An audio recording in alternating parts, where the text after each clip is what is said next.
Hey Juventini, welcome back to the All Juve Cast channel, and we are going to talk about some of the rumors surrounding Juventus.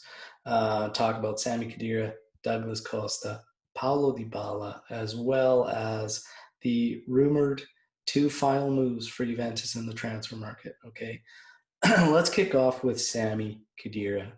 Um, this is just ridiculous. Now, I know many Juventini are saying you can't be mad at Sami Khedira. You have to be mad at the club because of this ridiculous contract that we extended him on, and now we're trying to terminate it, and he is not settling for anything less than the full amount of this year salary.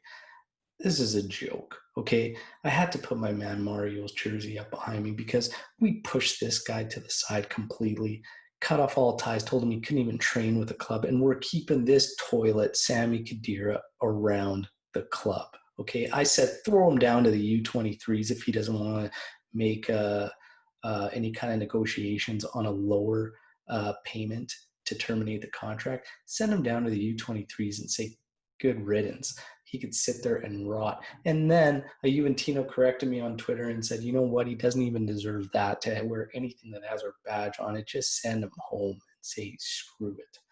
The thing is, here's the thing. You guys, you say we have to be mad at the club. Yes, I get it. But at the same time, he's been told by the club he is not in any of the plans for the future. Okay. He can make a negotiation, settle on something a little bit less, and still go to whatever league will accept him to play in and collect a salary there.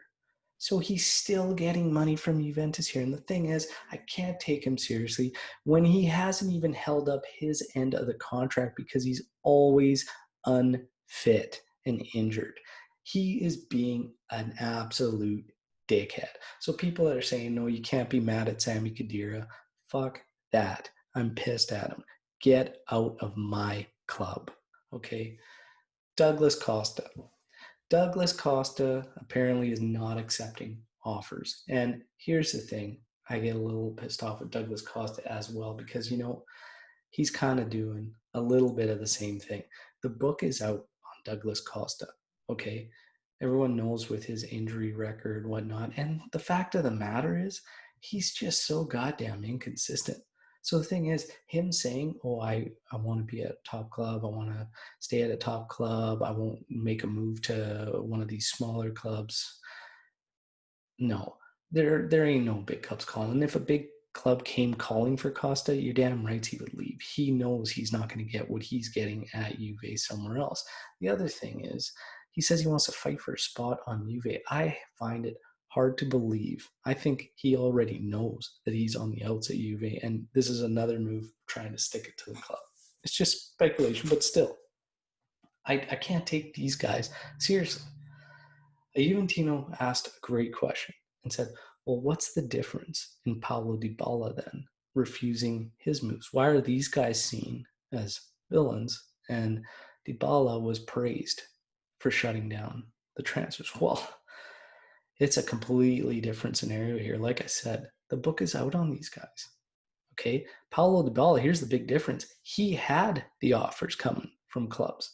A bunch of clubs wanted him. He could have went and made more money. The fact with Douglas Costa and Sami Khedira is they're overpaid where they stand and the book's out of them.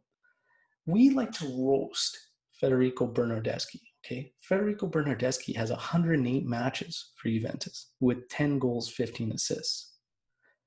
Douglas Costa, who has, not suffered a hell of a lot of criticism by many Juventini, has 103 matches with 10 goals, 21 assists.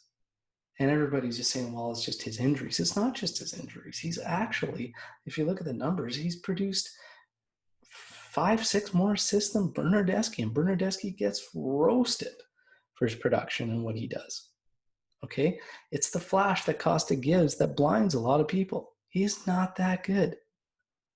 That's all there is to it. He can be worldly, but it's so few and far between. And a lot of the time, there's just not much substance to his match and not a lot of end product.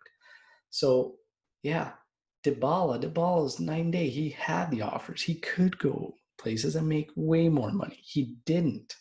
He rejected all those to stay at the club. That's the big difference. Okay, these other guys, I question. I question whether they even care about winning or if it's all about money to them, whether they even care about the club. Okay, on to Dybala. Apparently, once the window is over, and I had to laugh when I read this from you. Once the window is over, they will sit down and probably finalize the extension, which should sit with him around 12 million euros a season, which is fair to me, and I think he's worth every penny.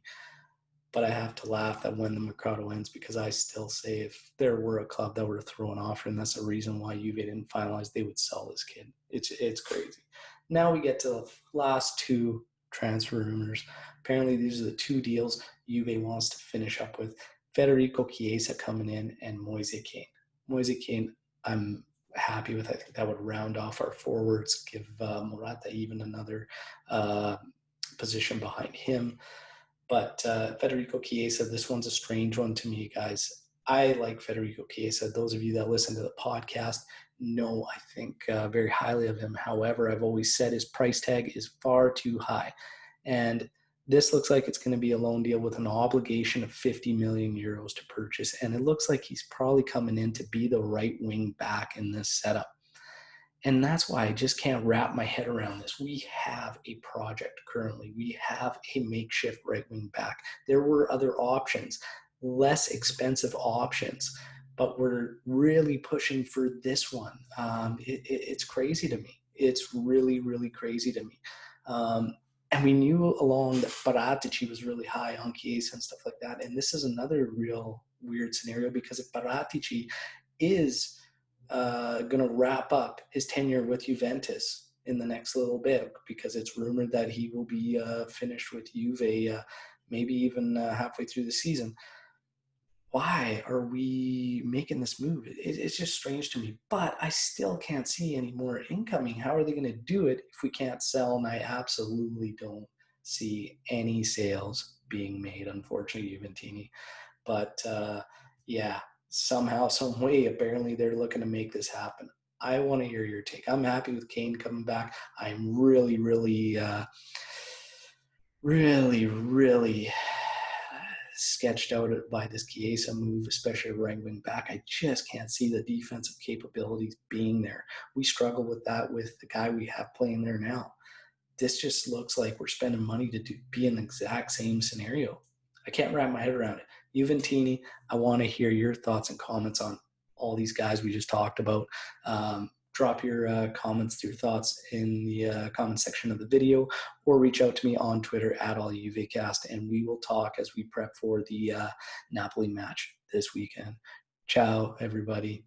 As always, Forza Juve. Fino alla fine. Ciao.